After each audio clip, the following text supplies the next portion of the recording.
দেবগুরু বৃহস্পতি যে মুহূর্তে রাশি পরিবর্তন করবে সেই মুহূর্তে অতিচারী ভূমিকায় আসবে। 15ই মে দেবগুরু বৃহস্পতি রাশি পরিবর্তন করছে, মিথুন রাশিতে প্রবেশ করবে এবং 15ই মেই কিন্তু দেবগুরু বৃহস্পতি অতিচারী ভূমিকায় আসবে। আর এই অতিচারী ভূমিকা 2033 সাল পর্যন্ত চলবে, প্রায় 8 বছর। তো অতিচারী যখন কোনো একটা গ্রহ হয়, সেই গ্রহের একটা সময়সীমা থাকে যে একটি রাশিতে এতদিন পর্যন্ত থাকবে। সেই সময়সীমাটা খুব তাড়াতাড়ি পার করে ফেলে, যার জন্য একটা প্রভাব কিন্তু আমাদের মানব সমাজে পড়ে। এবার গ্রহ যে সমস্ত কারকত্ব রাখে সেই সমস্ত কারকত্বকে বিশেষভাবে প্রভাবিত করে। এবার সবথেকে বড় সমস্যা তৈরি হয় যখন তাড়াতাড়ি কোনো কাজ করা হয়, তো সে কাজের তো সমস্যা অবশ্যই থাকবে। তো দেবগুরু বৃহস্পতি অতিচারী ভূমিকায় আসা মানে হচ্ছে কি, যে দেবগুরু বৃহস্পতি কি জ্ঞানের কারক, বিদ্যার কারক। তো এখানটাতে এই জিনিসটাকে এইভাবেও বোঝা যেতে পারে যে একটা নির্মাণ কাজ হচ্ছে, যেটা 1 বছরে কমপ্লিট হওয়ার কথা সেটা 6 মাসে কমপ্লিট হয়ে গেল। তো দ্রুত গতিতে একটা কাজ যদি কমপ্লিট হয়ে যায়, তো সে কাজের মধ্যে যদি ত্রুটি দেখা দেয়, সেই ত্রুটি জায়গাটাকে ঠিক করার জন্য পুনরায় কাজটাকে করা হয়, কিংবা সেই ত্রুটি জায়গাটাকে পুনরায় ঠিক করা হয়। তো এই রকম ভূমিকাতে দেবগুরু বৃহস্পতি থাকবে অতিচারী অবস্থায়। বৃষ রাশি থেকে বেরিয়ে মিথুন রাশিতে প্রবেশ করবে হচ্ছে 15ই মে, আবার 17ই অক্টোবর পর্যন্ত থাকবে, তারপরে আবার 18ই অক্টোবর কর্কট রাশিতে প্রবেশ করবে এবং সেখানে 5ই ডিসেম্বর পর্যন্ত থেকে পুনরায় আবার চলে আসবে মিথুন রাশিতে। এই মিথুন রাশিতে আবার থাকবে 2026 সালের জুন মাসের 6 তারিখ পর্যন্ত, তারপরে আবার কর্কট রাশিতে প্রবেশ করবে। তো দেবগুরু বৃহস্পতি অতিচারী ভূমিকা এরকমই হবে, যাবে আবার আসবে।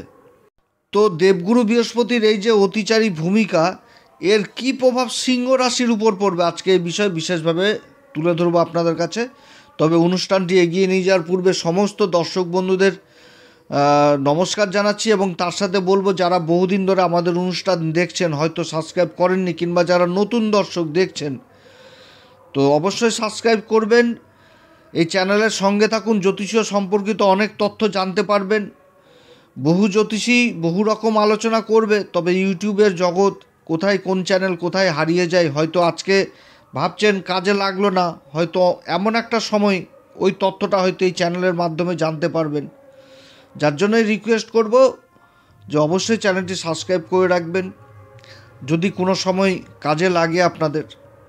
আর যদি আজকের অনুষ্ঠানটি ভালো লাগে তাহলে লাইক, শেয়ার, কমেন্ট অবশ্যই করবেন। তবে আমি কোনো রকমভাবে কোনো দর্শক বন্ধুকে বিভ্রান্তের মধ্যে রাখতে চাই না। এটা গ্রহদের গোচরের উপরই আলোচনা করা হচ্ছে, কারো কোনো রকম ব্যক্তিগত কুষ্টি ধরে আলোচনা নয়। আর এটা আপনারা চন্দ্র রাশি অনুসারেই দেখবেন। তো অতিচারী ভূমিকায় দেবগুরু থাকছে, তো কি লাভ পাবে, কোন দিক থেকে লাভ আসবে, আবার কোন দিক থেকে বিশেষ সাবধানে থাকতে হবে, সমস্ত কিছুই তুলে ধরবো। তবে আজকে মেন ফোকাসটাই থাকবে হচ্ছে অতিচারী ভূমিকাতে মৃগশিরা নক্ষত্রে যে অবস্থান করবে দেবগুরু বৃহস্পতি, এই নক্ষত্রে যে জুন মাসের 13 তারিখ পর্যন্ত থাকছে, তারপর তো আদ্রা নক্ষত্রে চলে যাবে, সেখানে থাকবে জুন মাসের 14 তারিখ থেকে একদম 12ই আগস্ট, তারপরে পুনর্বসু নক্ষত্র, নিজের নক্ষত্র 13ই আগস্টে ঢুকবে।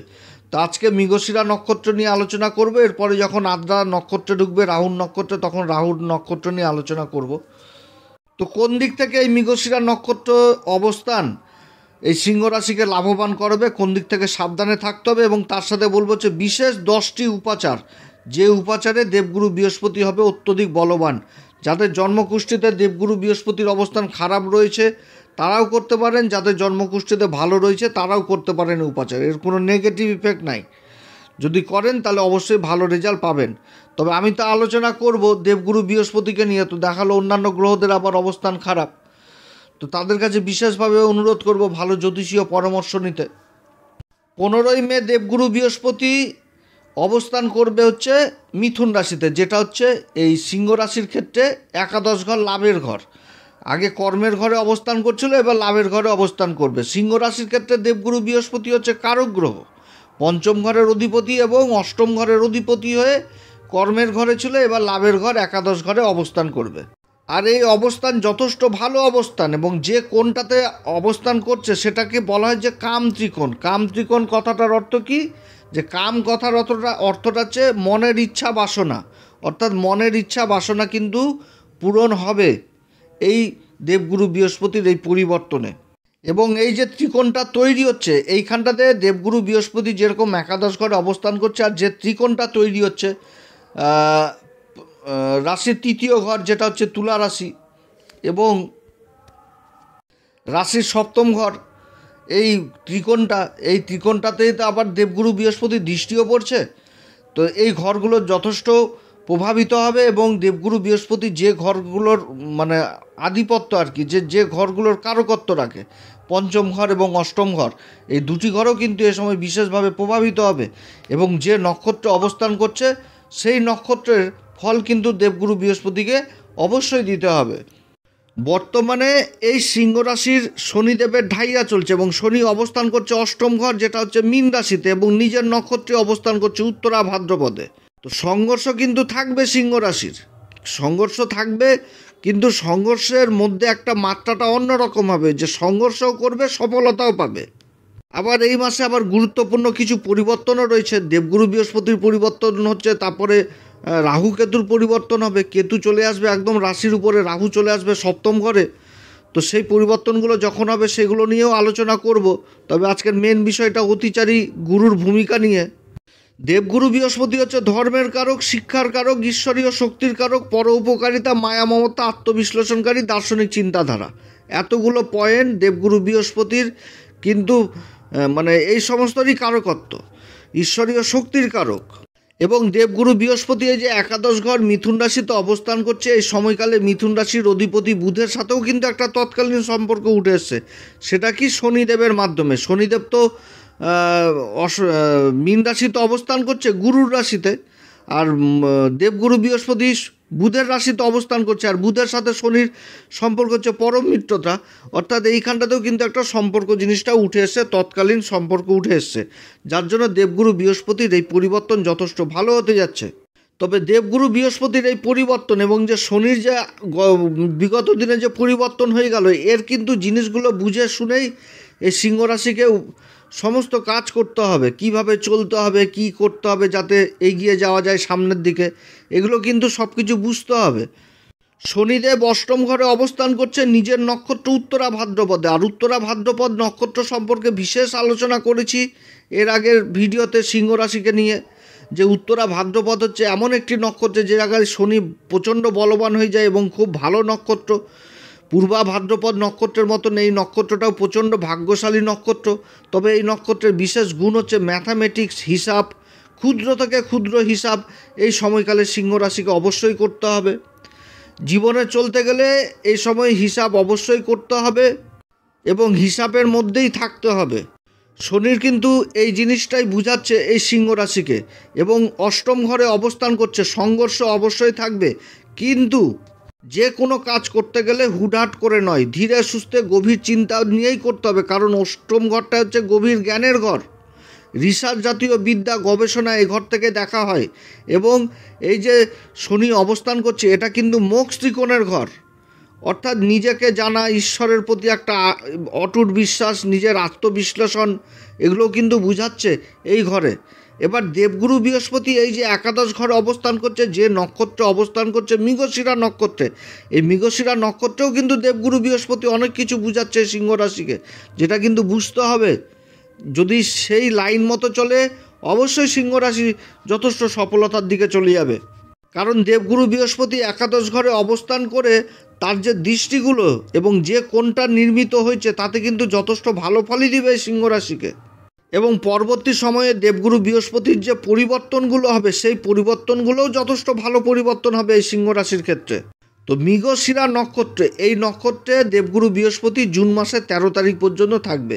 মৃগশিরা নক্ষত্র হচ্ছে আমাদের জ্যোতিষশাস্ত্র মতে যার চিহ্ন হচ্ছে হরিণের মাথা এবং তার মাথার উপরে দুটি সিং, অর্থাৎ একটা হরিণকে বোঝানো হচ্ছে মৃগশিরা নক্ষত্রের মাধ্যমে। বা দেবগুরু বৃহস্পতি এই মৃগশিরা নক্ষত্রে অবস্থান করছে।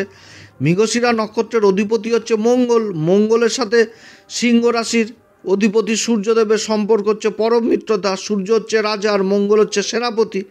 আর এই মৃগশিরা নক্ষত্রের অধিপতি দেবতা হচ্ছে আবার চন্দ্রদেব, যেটা হচ্ছে সোম। সোম কথার অর্থ হচ্ছে যে রস পান করে, সোম হচ্ছে এমন একটি রস যে রসটা পান করে দেবতারা অসীম শক্তির অধিকারী হয় এবং নিজের যৌবনটাকে অটুট রাখে। তাহলে এই নক্ষত্রে দেবগুরু বৃহস্পতির অবস্থান যথেষ্ট ভালো অবস্থান হতে যাচ্ছে। এবং এই যে হরিণের হরিণের সম্পর্কেই কিন্তু বিশেষভাবে তুলে ধরা হয়েছে যে একটা হরিণ কতটা গতিবেগে ছুটে, অর্থাৎ এই গতিবেগটাও কিন্তু এই সময়কালে পাবে এই সিংহ রাশি, যে একটা অফুরন্ত গতি পাবে জীবনে চলার পথে। এই শনি দ্বারা যে সংঘর্ষ তৈরি হবে তার মধ্যেও যে গতি অব্যাহত থাকবে, এটাই কিন্তু সবথেকে বড় জিনিস বুঝাচ্ছে এই দেবগুরু বৃহস্পতি। কারণ দেবগুরু বৃহস্পতির যে সপ্তম দৃষ্টিটা পড়ছে সেটা কিন্তু রাশির পঞ্চম ঘর ধনু রাশি, অর্থাৎ দেবগুরু বৃহস্পতি একাদশ ঘরে অবস্থান করছে, তার সপ্তম দৃষ্টি দিয়ে নিজের ঘরকেই দেখছে, সেটা হচ্ছে পঞ্চম ঘর। আর পঞ্চম ঘরে কিন্তু দেবগুরু বৃহস্পতি অতি বিশিষ্ট কারক হয়ে যায়।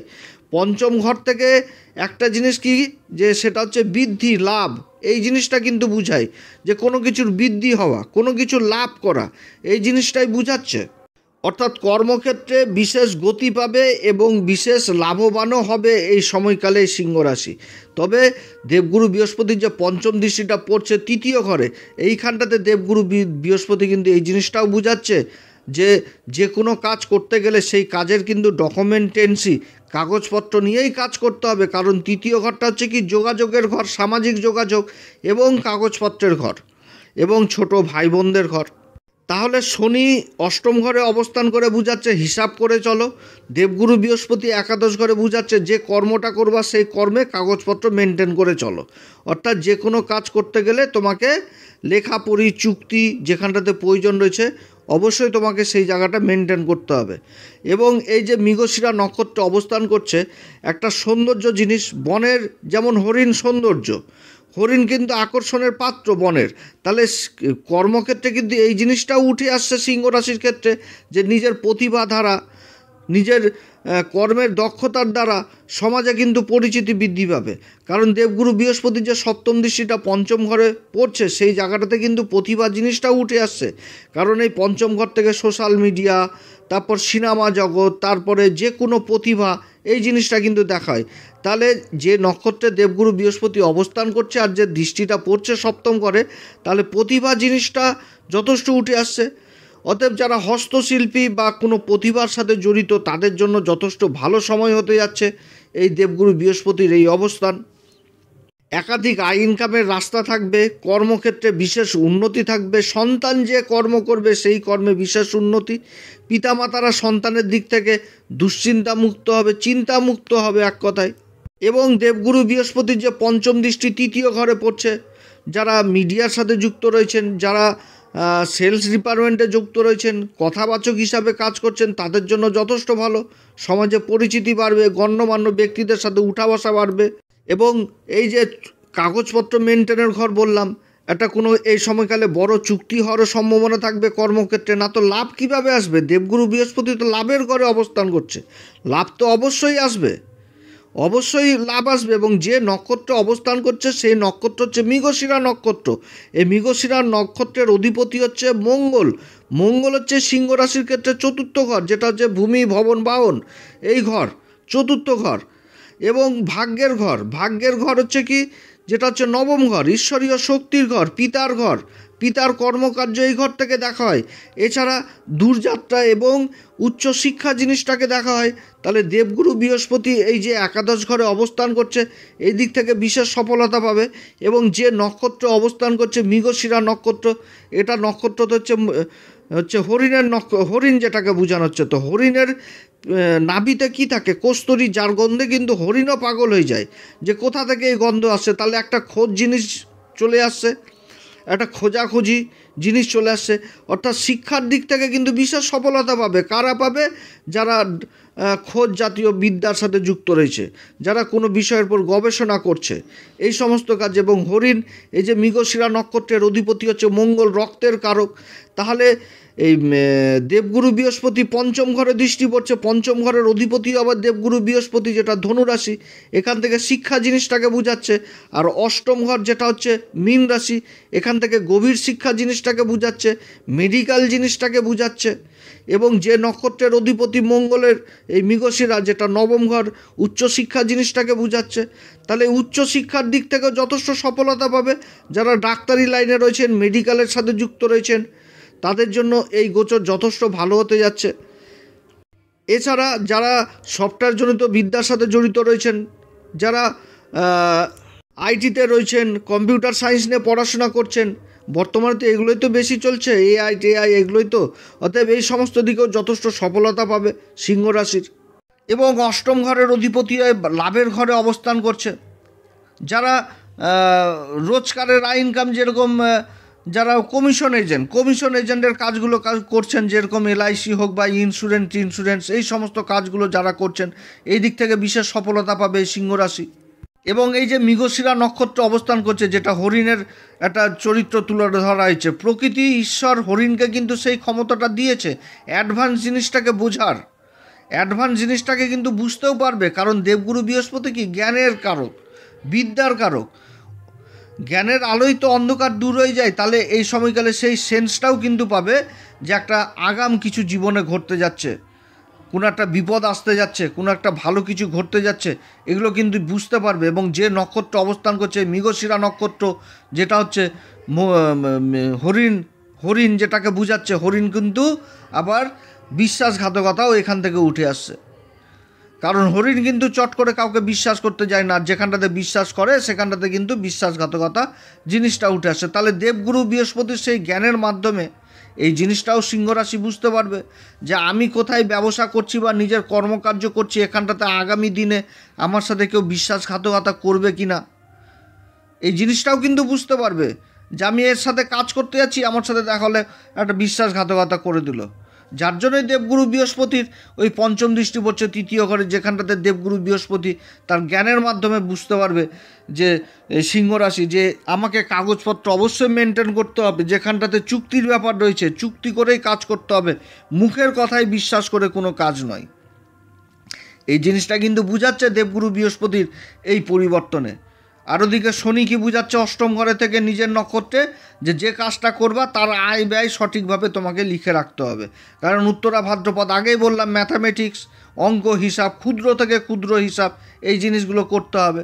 এবং যে কোণে অবস্থান করছে এটা মোক্ষ ত্রিকোণ, অর্থাৎ এই সময়কালে আবার ঈশ্বরীয় চিন্তাধারা, একটা ঈশ্বরের প্রতি বিশেষ টান, ধর্মের প্রতি বিশেষ টান, এই জিনিসটাও আবার বুঝাচ্ছে যে এই ঘরের অধিপতি তো দেবগুরু বৃহস্পতি লাভের ঘরে অবস্থান করছে, আর শনি হচ্ছে কি কর্মের কারক, সেবার কারক, অষ্টম ঘরে অবস্থান করছে। তাহলে যে কর্মটা সেবার দিকে হবে, যেরকম ধর্মের দিকে নিজেকে এগিয়ে নিয়ে চলো, তাহলে যথেষ্ট লাভবান হবে। যারা গুরুর সান্নিধ্যে রয়েছে তারা বিশেষ লাভবান হবে এই সময়কালে। যারা ঈশ্বরের কাজে নিজেকে নিযুক্ত করেছেন কোনো সেবার কাজে, সেই সমস্ত কাজে যথেষ্ট লাভবান হবে, এই জিনিসটাও বোঝা যাচ্ছে। অতএব দেবগুরু বৃহস্পতির এই যে গোচর হচ্ছে এই সিংহ রাশির ক্ষেত্রে যথেষ্ট ভালো গোচর। এবং যে সমস্ত জিনিস বললাম এই সমস্ত জিনিস যদি মেনটেন করে সিংহ রাশি, তাহলে শনির ঢাইয়ার একটা যে দুষ্প্রভাব থাকবে সেই প্রভাবটার অতটা এফেক্টেড হতে পারবে না। এবং এরপরে যে পরিবর্তন হচ্ছে সেটা হয়ে যাচ্ছে 18ই অক্টোবর দেবগুরু বৃহস্পতি প্রবেশ করবে হচ্ছে কর্কট রাশিতে। তখন দেবগুরু বৃহস্পতি চলে আসবে একদম দ্বাদশ ঘরে, যেটা সিংহ রাশির ক্ষেত্রে কর্কট রাশি পড়ছে দ্বাদশ ঘর, সেখানটাতে উচ্চ অবস্থায় হয়ে যাবে। এইখানটাতেও যথেষ্ট ভালো হবে, বিদেশের কাজকর্মগুলো যথেষ্ট ভালো হবে। এবং এই সময় কিন্তু দেবগুরু বৃহস্পতি এর আগের পরিবর্তনে যেরকম নিজের রাশি ধনু রাশিকে দেখছিল, এই সময় আবার মীন রাশিকে দেখবে। আর মীন রাশিতে শনি অবস্থান করছে, শনিকে দেখবে, অর্থাৎ যথেষ্ট ভালো সময়। এবং এখানটাতে বেশি দিন থাকবে না, ডিসেম্বরের 5 তারিখ পর্যন্ত থাকবে। তারপরে আবার নিজের রাশি বলছি মিথুন রাশিতে ফিরে আসবে একাদশ ঘরে। তখন কাজগুলো আরও কিন্তু ভালো হয়ে যাবে, অর্থাৎ একটা গোল্ডেন পিরিয়ড হয়ে যাবে সেই সময়টাও। কারণ এর আগে আমি কী বললাম যে একটা কোনো কাজ যেটা 1 বছর কমপ্লিট হওয়ার কথা সেটা 6 মাসের মধ্যে কমপ্লিট হয়ে গেল। এবার 6 মাসের মধ্যে কমপ্লিট হয়ে যাওয়া মানে তার মধ্যে তো ত্রুটি থাকলো, সেই ত্রুটিটা আবার পুনরায় ঠিক করা হলো। তাহলে দেবগুরু বৃহস্পতি এই যে ব্যাক হয়ে যখন আবার চলে আসবে একাদশ ঘরে, তখন সেই সময় যে সমস্ত কাজ মানে যেগুলো ঘাটতি ছিল সেগুলো আবার পূরণ হয়ে যাবে। অর্থাৎ যথেষ্ট ভালো সময় হতে যাচ্ছে সিংহ রাশির ক্ষেত্রে। শনিদেবের যে ঢাইয়া, এই ঢাইয়ার প্রভাব আশা করি বুঝতে পারবে না, যেটা বৃশ্চিক রাশি বুঝে এসছে শনির ঢাইয়া এর আগের ফেজে জীবন চলা দায় হয়ে গেছিলো কিছু কিছু বৃশ্চিক রাশির। আমরা তো কুষ্টি দেখছি প্রতিনিয়ত, এমন মানে কুষ্টির অবস্থা ছিল যেখানটাতে শনি রাহু সব গ্রহই খারাপ, মানে এক একটা পদক্ষেপ কিন্তু চ্যালেঞ্জ হয়ে গেছিলো। তো সেই জিনিসটা থেকে কিন্তু এই সিংহ রাশি যথেষ্ট ভালো থাকবে আশা করছি, কারণ গুরুর যে অবস্থান যথেষ্ট ভালো অবস্থান হতে যাচ্ছে সিংহ রাশির ক্ষেত্রে। তবে আমি তো আলোচনা করলাম, এবার দেখালো অনেকের পত্রিকাতে কুষ্টিতে ওই গ্রহের অবস্থান খারাপ রয়েছে, তো তাদের কাছে বিশেষভাবে অনুরোধ করব অন্তত একবার ভালো লোকের কাছে অবশ্যই পরামর্শ নেবেন, কারণ শনি অষ্টম ঘরে রয়েছে, রাহু চলে আসবে সপ্তম ঘরে এবং রাশির উপর কিন্তু কেতু আবার অবস্থান করবে। তো যাই হোক, এবার যে 10টি উপাচার নিয়ে কথা বলবো, এই উপাচারগুলো করলে যথেষ্ট দেবগুরু বৃহস্পতি আরও বলবান হবে। এটা সবাই করতে পারে, যাদের জন্মকুষ্ঠিতে গুরুর অবস্থান খারাপ রয়েছে তারাও করতে পারে, কিংবা যাদের ভালো রয়েছে তারাও করতে পারে। এবং এর সাথে তো অবশ্যই হনুমান চল্লিশা, বজ্রংবান, শ্রীরাম সীতার প্রণাম মন্ত্র সহকারে তো অবশ্যই পাঠ করবেন। এটা তো নিত্য প্রত্যেক দিন যতদিন থাকবে শনি এই অষ্টম ঘরে ততদিন করতেই হবে। এরপরে আবার নীচ হবে 2.5 বছর পর। তো যাই হোক, এটা চলতে থাকবে, এটা সারা জীবনের মালা, এটা করতেই হবে। আর এটা করলে আরও যথেষ্ট ভালো ফলই পাওয়া যায়। তো যাই হোক, দেবগুরুকে বল করতে গেলে বলবান করতে গেলে এই সমস্ত উপাচার অবশ্যই করবেন। সেটা হচ্ছে কেশরের তিলক অবশ্যই ব্যবহার করবেন, যদি নিয়মিত না পারেন অন্তত একদিন বৃহস্পতিবার ব্যবহার করবেন। শুক্লপক্ষের বৃহস্পতিবার অবশ্যই সোনা ধারণ করবেন বা সোনার বস্তু নিজের কাছে রাখবেন। আচ্ছা, যে কোনো মন্দিরে পরিষ্কার পরিচ্ছন্ন কাজে নিজেকে এগিয়ে নিয়ে যাবেন, তাতেও গুরু যথেষ্ট ভালো ফল দেয়। যারা গুরু দীক্ষা নেননি অবশ্যই গুরু দীক্ষা নেবেন এবং গুরুর কাছ থেকে পাওয়া মন্ত্র অবশ্যই জপ করবেন, তাতে গুরু যথেষ্ট ভালো ফল দেয়। যে সমস্ত মন্দিরে ভোগ রান্না হয় সেই সমস্ত মন্দিরে মিষ্টি কুমড়ার মতন বস্তু দান করবেন, তাতেও গুরু যথেষ্ট ভালো ফল দেয়। কিংবা ছোলার ডালও দিতে পারেন। মন্দিরে যে ব্রাহ্মণ পূজারী তার আশীর্বাদ নেবেন, ওনার 5 ছুঁয়ে আশীর্বাদ নেবেন, 5 রকম ফল দক্ষিণা দিবেন। এবং পূজারী যে আসনে পূজা করে সেই আসন যদি দান করতে পারেন, যেটা পশমের আসন হবে, যথেষ্ট ভালো ফল দিবে। যে কোনো পূর্ণিমা তিথিতে সত্যনারায়ণ পূজা দিবেন বাড়িতে, এটাতে গুরু যথেষ্ট ভালো ফল দেয়। এবং এটার উপর আমি বিশেষভাবে বলবো সিংহ রাশিকে যে পূর্ণিমা তিথিতে বাড়িতে সত্যনারায়ণ পূজা দিবেন। হলুদের গিট বেশি করে ব্যবহার করবেন, হলুদের গিট বাড়ির ঈশান কোণে রাখবেন, যথেষ্ট ভালো ফল দিবে, বা পূজাস্থলের ঈশান কোণে রাখবেন। তারপরে বৃহস্পতিবার করে স্নানের জলে 1 চুটকি হলুদ মিশিয়ে স্নান করবেন, গুরু বলবান হবে। এবং সর্বশেষ বলবো, যারা শিক্ষার দিক থেকে পিছিয়ে রয়েছে, বইপত্র খাতাপত্র এই সমস্ত কিনতে পারে না অর্থের অভাবে, তাদেরকে শিক্ষার সামগ্রী অবশ্যই দান করবেন, তাহলে যথেষ্ট ভালো ফল পাবেন। তো যাই হোক, অনেক আলোচনা করলাম সিংহ রাশিকে নিয়ে, সবার করে তো গেলাম। তো সবার জন্মকুষ্ঠিতে তো সব রকমভাবে সমানভাবে তো গ্রহের অবস্থান নয়, যাদের অবস্থান খারাপ রয়েছে তাদের কাছে বিশেষভাবে বলবো অবশ্যই এই ঢাইয়া চলাকালীন ভালো জ্যোতিষীয় পরামর্শ অবশ্যই নেবেন। তো যাই হোক, যদি আলোচনাটি ভালো লাগে তাহলে নিজের ভেবে অবশ্যই অ্যাস্ট্রো এস এম বাংলা চ্যানেলকে সাবস্ক্রাইব করবেন, লাইক করবেন, শেয়ার করবেন। এরপরে আবার আসবে একটি নতুন পর্ব নিয়ে। আপনারা সবাই ভালো থাকেন। নমস্কার, ধন্যবাদ।